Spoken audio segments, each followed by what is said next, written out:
جب یہ آیت نازل ہوئی ان اللہ و ملائکتہ یصلون علی النبی، کہ بے شک اللہ تمام فرشتے محمد صلی اللہ علیہ وسلم پر درود بھیجتے ہیں، تو اس کے بعد صحابہ کرام نے کہا کہ اللہ کے نبی صلی اللہ علیہ وسلم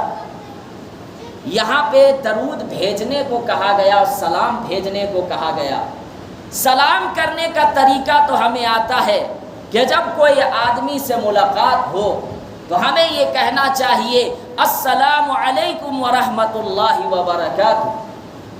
اسی طریقے سے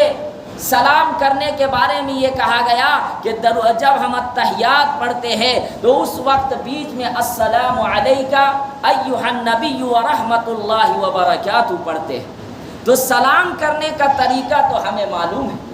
لیکن درود کس طریقے سے پڑھا جائے، درود شریف آپ پر کس طریقے سے بھیجا جائے، تو اللہ کے نبی صلی اللہ علیہ وسلم نے ارشاد فرمایا کہ تم درود اس طریقے سے پڑھو، اور پھر درود ابراہیم پڑھ کر پوری بتائے اللہم صلی علی محمد وعلی آل محمد۔ اس کا ترجمہ کیا ہے کہ اللہ رحمت نازل فرما یا درود نازل فرما محمد صلی اللہ علیہ وسلم پر، وعلی آل محمد، اور محمد صلی اللہ علیہ وسلم کے آل پر، کما صلیت علی ابراہیم وعلی آل ابراہیم انک حمید مجید، جیسا کہ تم نے رحمت نازل فرمائی ابراہیم علیہ السلام پر اور ابراہیم علیہ السلام کے اولاد پر، انک حمید مجید، بے شک تو تعریف کے لائق ہے، بزرگی والا ہے۔ پھر کہا جاتا ہے اللہم بارک علی محمد وعلی آل محمد، کہ اللہ تو برکت نازل فرما محمد صلی اللہ علیہ وسلم پر، وعلی آل محمد، اور محمد صلی اللہ علیہ وسلم کی آل پر، آل بولتے ہیں اولاد، یعنی محمد صلی اللہ علیہ وسلم کے جو اہل و عیال ہے، اولاد وغیرہ ہے، ان پر بھی آپ برکت نازل فرما۔ اسی طریقے سے فرمایا جس طریقے سے تو نے برکت نازل فرمائی ابراہیم علیہ السلام پر اور ابراہیم علیہ السلام کے اولاد پر، انک حمید مجید، بے شک تو تعریف کے لائق ہے، بزرگی والا۔ تو یہ ہے درود شریف کا ترجمہ۔ اور درود شریف کئی طرح کے ہیں، روایت بہت زیادہ ہے، لیکن سب سے افضل درود شریف اگر ہے تو وہ درود ابراہیمی ہے، جو میں نے آپ حضرات کو پڑھ کر سنایا، کیونکہ اللہ کے نبی صلی اللہ علیہ وسلم براہ راست صحابہ کرام کو جس درود شریف کو پڑھ کر سنائے تھے وہ کیا تھا؟ درود ابراہیمی تھا۔ اس لیے اگر کسی کے پاس وقت ہے تو درود ابراہیمی پڑھنے کی کوشش کرے، اور کم سے کم کتاب کے اندر لکھا ہوا ہے، اور علماء کرام کا معمول تھا کہ ایک دن میں 100 مرتبہ درود شریف وہ پڑھ کر اللہ کے نبی صلی اللہ علیہ وسلم پر بھیجا کرتے تھے۔ اسی طریقے سے جب آپ صلی اللہ علیہ وسلم کا نام لیا جائے تو ہم کس طریقے سے درود شریف پڑھیں، کیونکہ اگر ہم درود ابراہیمی پڑھیں گے تو بہت زیادہ وقت لگے گا۔ تو کہا گیا کہ جب آپ صلی اللہ علیہ وسلم کا نام آ جائے تو آپ بھی کہو صلی اللہ علیہ وسلم، کہ اللہ تعالیٰ ان پر بھی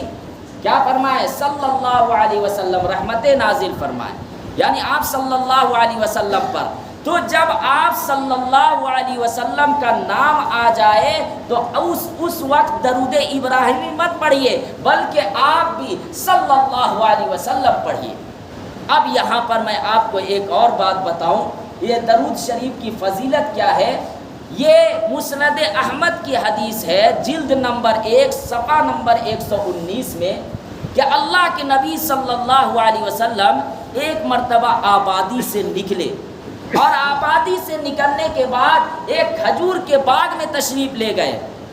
کھجور کے باغ میں جب تشریف لے گئے تو اللہ کے نبی صلی اللہ علیہ وسلم اچانک سجدے میں گر گئے۔ حضرت عبد الرحمن بن عوف رضی اللہ تعالیٰ عنہ پیچھے تھے، جب سجدے میں گئے تو حضرت عبد الرحمن بن عوف رضی اللہ تعالیٰ عنہ نے سوچا کہ اللہ کے نبی جب سجدہ کیے ہیں تو وہی نازل ہوئی ہوگی، ہم کیوں نہ سجدہ سے وہ سر اٹھائیں گے تو میں پوچھ لوں گا کہ آپ نے سجدہ کیوں کیا تھا۔ تو حضرت عبد الرحمن بن عوف رضی اللہ تعالیٰ عنہ اسی جگہ بیٹھ جاتے ہیں انتظار میں۔ اللہ کے نبی صلی اللہ علیہ وسلم سجدے میں گئے ہوئے ہیں، اتنا لمبا سجدہ کرتے ہیں کہ حضرت عبد الرحمن بن عوف رضی اللہ تعالی عنہ کو یہ خیال ہونے لگتا ہے کہ کہیں اللہ کے نبی صلی اللہ علیہ وسلم کی روح پرواز تو نہیں کر گئی، کہیں اللہ کے نبی صلی اللہ علیہ وسلم تو اللہ کے پیارے تو نہیں ہو گئے۔ حضرت عبد الرحمن بن عوف رضی اللہ تعالی عنہ دل ہی دل میں یہ خیال کر رہے ہیں کہ میں پیر کو ہلا کر دیکھتا ہوں، کہیں اللہ کے نبی کہیں جو ہے اللہ کے پیارے تو نہیں ہو گئے۔ اس کے بعد بہت دیر کے بعد، بہت تاخیر کے بعد اللہ کے نبی صلی اللہ علیہ وسلم سجدہ سے سر اٹھاتے ہیں۔ جب سر اٹھاتے ہیں تو حضرت عبد الرحمن بن عوف رضی اللہ تعالیٰ عنہ کیا دیکھتے ہیں کہ چہرے پر بشاشت ہے، خوشی کے اثرات ہیں، اللہ کے نبی صلی اللہ علیہ وسلم مسکرا رہے ہیں۔ تو حضرت عبد الرحمن بن عوف رضی اللہ تعالیٰ عنہ قریب جا کر کہتے ہیں کہ اللہ تعالیٰ آپ کو ہمیشہ مسکراتا رکھے، بتائے تو صحیح آپ نے سجدہ کیوں کیا تھا اور اتنی تاخیر، اتنا لمبا سجدہ کیا کہ مجھے اس طرح سے خیال آ رہا تھا۔ اللہ کے نبی صلی اللہ علیہ وسلم نے ارشاد فرمایا کہ میں اچانک سجدہ میں اس وجہ سے گیا تھا کہ میرے پاس حضرت جبرائیل علیہ السلام تشریف لائے تھے، اور حضرت جبرائیل علیہ السلام نے فرمایا کہ اے محمد صلی اللہ علیہ وسلم اگر آپ پر کوئی ایک مرتبہ درود شریف بھیجتا ہے تو اللہ تعالیٰ اس پر رحمتیں نازل فرماتے ہیں، اور اگر کوئی آپ پر سلام بھیجتا ہے تو اللہ تبارک و تعالی اس بندے پر کو سلام بھیجتا ہے۔ اتنی بڑی بات، اگر کوئی ایک مرتبہ درود بھیج رہا ہے تو اللہ تعالیٰ آپ پر رحمتیں نازل فرما رہے ہیں، اگر کوئی آپ صلی اللہ علیہ وسلم پر سلام بھیجتا ہے تو آپ پر سلام بھیجا جا رہا ہے۔ کہا گیا کہ جب سامنے والا موجود ہو تو السلام علیکم ورحمۃ اللہ وبرکاتہ کہا جائے، لیکن جب ہم قبر مبارک پر اللہ کے نبی صلی اللہ علیہ وسلم کی زیارت ہوتی ہے اس وقت الصلاۃ والسلام علیک یا رسول اللہ کہتے ہیں، یعنی آپ صلی اللہ علیہ وسلم پر سلام بھیجتے ہیں۔ تو درود شریف کی اتنی بڑی فضیلت ہے کہ اگر کوئی ایک مرتبہ پڑھ رہا ہے تو اس کے 10 گناہ معاف ہوئے، 10 درجات بلند ہوئے، اور 10 نیکیاں اس کے نام اعمال میں لکھ دی جاتی ہے۔ آپ دیکھیں تو صحیح کہ حضرت جبرائیل علیہ السلام نے بد دعا دی اس شخص پر کہ جو اللہ کے نبی صلی اللہ علیہ وسلم کا نام سنے اور درود نہ بھیجے۔ اب کتنے ایسے لوگ ہیں کہ ان کے سامنے بار بار آپ صلی اللہ علیہ وسلم کا تذکرہ آتا ہے، لیکن ایک مرتبہ بھی توفیق نہیں ہوتی کہ آپ صلی اللہ علیہ وسلم پر درود شریف بھیجیں۔ اتنے بڑے بڑے احسانات اللہ کے نبی صلی اللہ علیہ وسلم کے اس امت پر ہے۔ ارے اللہ کے نبی صلی اللہ علیہ وسلم تو وہ تھے کہ ایک مرتبہ کا واقعہ ہے کہ جب حضرت جبرائیل علیہ السلام آئے اور اللہ کے نبی صلی اللہ علیہ وسلم کو یہ خبر دی کہ آپ کی امتی کے گناہگار لوگ جو ہے وہ ابھی جہنم میں داخل ہوں گے۔ جب اللہ کے نبی صلی اللہ علیہ وسلم کو یہ خبر ملتی ہے، اللہ کے نبی صلی اللہ علیہ وسلم مایوس ہو جاتے ہیں کہ میری امت کے گناہگاروں کو بھی جہنم میں داخل ہونا پڑے گا۔ اس کے وجہ سے 3 دن تک مایوس رہتے ہیں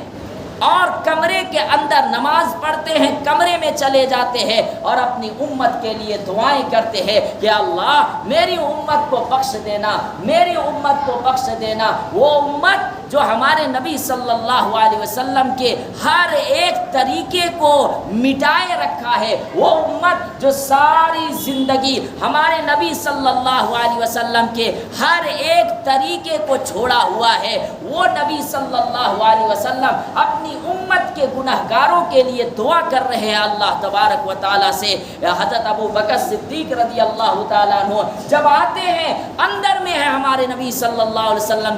کمرہ کے اندر، ابو بکر رضی اللہ تعالیٰ عنہ سلام کرتے ہیں، اندر سے کوئی جواب نہیں ملتا۔ پھر حضرت عمر رضی اللہ تعالیٰ عنہ آتے ہیں، وہ بھی سلام کرتے ہیں، اندر سے کوئی جواب نہیں ملتا۔ تو حضرت علی رضی اللہ تعالیٰ عنہ حضرت فاطمہ رضی اللہ تعالیٰ عنہ سے عرض کرتے ہیں کہ دیکھو، سب سے زیادہ دنیا میں اگر بیٹیوں میں محبت تم سے ہے، تم سے بہت زیادہ اللہ کے نبی صلی اللہ علیہ وسلم محبت کرتے ہیں۔ 3 دن سے کیا ہو گیا ہے اللہ کے نبی صلی اللہ علیہ وسلم کو کہ وہ نماز پڑھتے ہیں اور نماز پڑھنے کے بعد کمرے کے اندر داخل ہو جاتے ہیں۔ جاؤ تم سلام کرو اور پوچھو آخر کیوں، کیا بات ہے، کوئی غم تو نہیں ہے، کوئی پریشانی تو نہیں ہے، کوئی بیماری تو نہیں ہے۔ حضرت فاطمہ رضی اللہ تعالیٰ عنہ گھر کے پاس پہنچ جاتی ہے اور سلام کرتی ہے۔ سلام جب کرتی ہے، اندر سے جواب آتا ہے وعلیکم السلام ورحمۃ اللہ وبرکاتہ۔ اس کے بعد اندر آنے کی اجازت مل جاتی ہے۔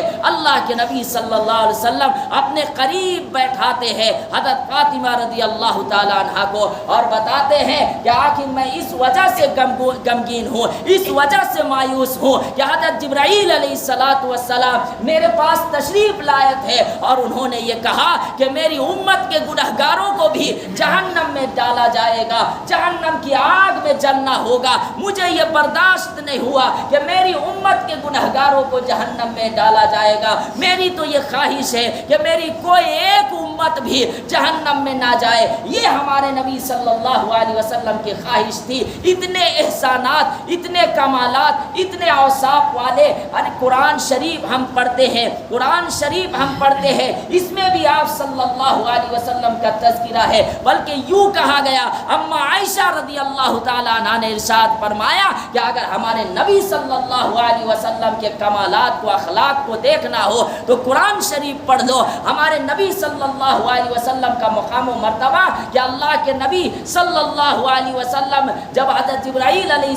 السلام نے یہ کہا تو وہ مایوس ہو گئے اور 3 دن تک اللہ کے نبی صلی اللہ علیہ وسلم اپنی امت کے لیے دعائیں کرتے رہے۔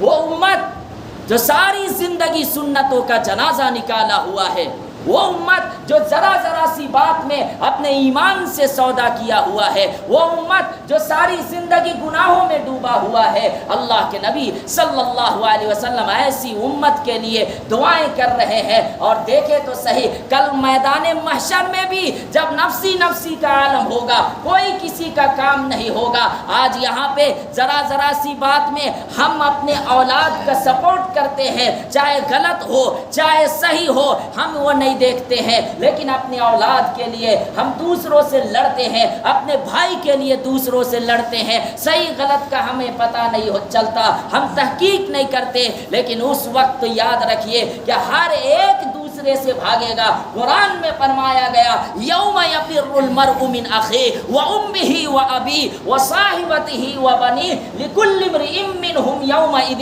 شأن یغنیہ۔ ہر شخص سے ایک دوسرے کو دیکھ کر بھاگے گا۔ باپ اولاد کو دیکھ کر بھاگیں گے، ماں اولاد کو دیکھ کر بھاگیں گے، اولاد ماں باپ کو دیکھ کر بھاگیں گے، بھائی بھائی دیکھ کر بھاگے گا۔ وہاں کوئی دوست و احباب، کوئی رشتہ دار کام نہیں آئیں گے۔ اس وقت کسی کی ہمت نہیں ہوگی جو اللہ تبارک و تعالیٰ کے سامنے جا کر یہ کہے کہ اللہ، سب لوگ پریشان حال ہیں، سب لوگ پسینے میں ڈوبے ہوئے ہیں، سب لوگ اپنے بارے میں سوچ رہے ہیں، یا اللہ اعمال اب جو ہے آپ حساب لینا شروع کریں۔ کسی کی ہمت نہیں ہوگی سوائے ہمارے نبی صلی اللہ علیہ وسلم کے۔ اللہ کے نبی صلی اللہ علیہ وسلم سجدے میں گریں گے اور اللہ کی حمد کریں گے، ایسی تعریف کریں گے کہ اس سے پہلے کوئی بھی تعریف نہیں کیا ہوگا، وہ اللہ کے نبی صلی اللہ علیہ وسلم تعریف کریں گے۔ اس کے بعد پھر حساب و کتاب ہوگا۔ دوستو بزرگوں، یہ تو چند دن کی زندگی ہے، یہ مختصر سی زندگی ہے، اس زندگی کو مقصد اصلی نہ سمجھے، بلکہ اللہ کے نبی صلی اللہ علیہ وسلم نے ہم لوگوں کو جو دین دیا ہے، جو شریعت دی ہے، جو قرآن و حدیث دیا ہے، اس کو ہمیں مضبوطی کے ساتھ پکڑنا چاہیے اور اس پر عمل کرنا چاہیے۔ اور سب سے بڑی چیز، ان میں سب سے بڑی چیز یہ ہے کہ اپنے ایمان کو مضبوط کرنا چاہیے۔ ایمان ہے تو اعمال صالحہ ہے، ایمان نہیں ہے تو اعمال صالحہ سب کے سب بیکار ہے۔ اس لیے یاد رکھیے گا، اگر آپ چند پیسوں کے لیے یا چند دن کی خوشی کے لیے اپنے ایمان سے سودا کر رہے ہیں، اگر اپنے ایمان کو آپ بیچ رہے ہیں یا کفر و شرک میں مرتد ہو رہے ہیں، کفر و شرک میں مبتلا ہو رہے ہیں، تو اللہ تبارک و تعالیٰ کے یہاں آپ کی پکڑ ہوگی۔ اور یاد رکھیے گا، وہ سارے کے سارے جو ہم اچھا کام کر کے جائیں گے وہ سب کے سب بیکار ہو جائیں گے۔ مسجد اللہ کا گھر ہے، مسجد اللہ کا گھر ہے۔ ایک دور وہ تھا، ہمیں جب بچپنا کا وقت تھا یا پہلے کے جو لوگ تھے، جب مسجد کے اندر اللہ اور اللہ کے رسول کی بات جیسے شروع ہوتی تھی، تمام کے تمام گھر والے کہتے تھے جاؤ اب اللہ کی آواز آ رہی ہے۔ جیسے ہی اذان ہوتی تھی، گھر والے جو والدین ہوتے تھے یہ کہتے تھے کہ جاؤ پہلے مسجد کو آباد کرو، مسجد میں جا کر نماز پڑھو۔ لیکن اب کیا ہو گیا ہے، جمعہ کے دن بھی اگر ہم ہفتے میں ایک روز بھی نماز پڑھتے ہیں تو عین خطبے کے وقت آتے ہیں، اس وقت آتے ہیں جب رجسٹر بند کر دیا جاتا ہے، اس وقت ہم تشریف